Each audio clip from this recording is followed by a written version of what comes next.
They're not for everybody. They've sometimes been the butt of jokes, but once pretty much the day after Thanksgiving hits, Yep. the Hallmark Channel will lock and load as many Christmas movies as possible. And I personally, I don't watch a lot of them, if any. My wife, her family, they enjoy them. And you have family? Yeah, my in-laws love them. It's on the TV repeat. I think it's a love it or hate it thing too. Either you really love Hallmark movies or you hate Hallmark movies. There's no in between. But Hallmark Christmas movies, those are a different beast, and they couldn't be any more cheesy. And we're gonna go ahead and tackle a unique topic within Hallmark Christmas movies. We're going to do the top 3 common careers of Christmas Hallmark movie good guys. It's gotta be the good guys, not the bad guys. The bad guys have a common career too, but we're talking about the good guys. Yeah, so it's a lawyer. So the good Bad guys, a lawyer. right? The good guys in the Hallmark movies. So my number 3 good guy common career is, I'm gonna label it Vice Anything. Okay? And what I mean is, it's never the guy in charge. Oh yeah. Okay. Right. It's always the second in charge. It's the vice president of the bank. It's the vice president at the consulting company. It's the vice president of the marketing company. It's the vice president of whatever. It's never the guy in charge. Yeah, he's unappreciated. He's right? unappreciated. The boss is always bossing him around, telling him what to do, not giving him his Christmas bonus, whatever it might be. It's the vice anything. Yeah, and that's the reason why he's the good guy. Obviously, he doesn't have the balls enough or be evil enough to be the CEO or the president. Too much empathy for life. Yeah, I get that one for sure. My number 3 goes along the lines of the common everyday man, and that's a farmer. So he's a farmer, but more specifically, he has cattle, and he has to have a horse. The reason why he has to have a horse, there's got to be a montage of him and a leading lady falling in love, riding through snowy scenery. It's got to be the montage of them falling in love. So for me, farmer has to be number 3, and a farmer with a horse. And you know what also is common with that guy is typically they have like one reindeer. You're like, right. Why do they have a reindeer in Wyoming? But he's training to be Santa's reindeer, right? Because there's always a magical character who is There's Santa. like the girl with the daughter, and the daughter likes the reindeer, and then they have the montage with the horse, and it's, My number 3 is some kind of emergency responder.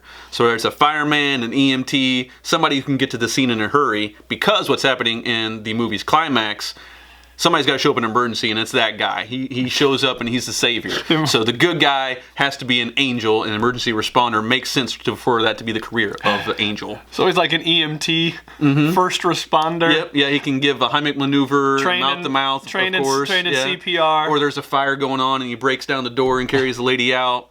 So emergency responder in He doesn't necessarily stick to the 30 compressions, 2 breaths. Yeah, he goes right to the 2 breaths. Gets a little tongue in there too.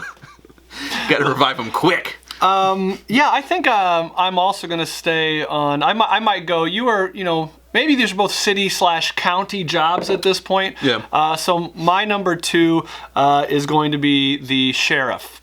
Yeah? Yeah, sheriff in town. Right. Small town sheriff. Small town sheriff. Yep. There's maybe some domestic arguments going on at the homestead, and the sheriff comes in to clean up, make sure everything's going well. We could have a reference of, is that your gun, or are you just happy to see me? But typically not in the Hallmark movies. Not in the Hallmark movies. It's just more thought of by us, the viewer. But yeah, the rugged older sheriff that comes in and helps things out. And again, in the climax, there's always got to be a scene where he probably busts the leading lady's current boyfriend. Oh yeah, he's arrested. Or her mom or dad that's being restrictive on her, or something like that. He pushed the line a little too much. Yeah. He pushed the line a little too much, and the sheriff put him behind bars. And that's how they get the hookup. My number 1 Christmas Hallmark good guy job is the snowplower. Okay. That's right. The snowplow driver always comes to the rescue. The car swerves off the road, happens to be driving by late at night with his hat on. He works several other jobs, but during the snowiest time of year, he's out helping. And so then what does he do the next morning after he rescues the girl? Well, her driveway is going to have a lot of snow in it, so he goes out of his way to clear the driveway. Always does some good deeds, and the next thing you know, they end up at the city dance pants, you know, and he just got off the snowplow with his overalls and makes his way in there to have some punch. A very common outfit of the good guy is what a snowplow guy would drive. It's the puffy vest, you know, might have the little fringe on the top. Yeah, it's got to be a flannel hat too. So yeah, that's what all the good guys wear in those movies. Yeah, the earmuffs on the top. Yeah. So I see snowplow. Along the same lines, my number one is going to be the handyman. Oh. So somebody's got to drop the hammer, put the caulking in the window, if you know what I'm saying. You really don't, because again, they don't show sex in a Hallmark Christmas movie. They can imply it, but it's not there. But there's always a certain case of a old rundown building that has structural issues that this handyman needs to take care of. Similar to the issue where there might be a stranded motorist in the snowplow coming through. The handyman comes and fixes it up. So for me, handyman is the number one. And again, he wears some of the same things as like a snowplow driver would wear. Yeah. Flannel's got to be there. His wife allows him. Oh, so he doesn't have a wife. That's why he's allowed to wear the carpenter jeans. Yeah. We us guys, we had to stop wearing those late 90s. He's got the hooks, he got the cargo shorts, remember those cargo pants jeans? too. Yeah. Yeah, he's got his cargo pants until he marries this girl. You know, then Should cut that out. I'll be done with. You notice we didn't choose Pizza Guy. That's a different kind of movie.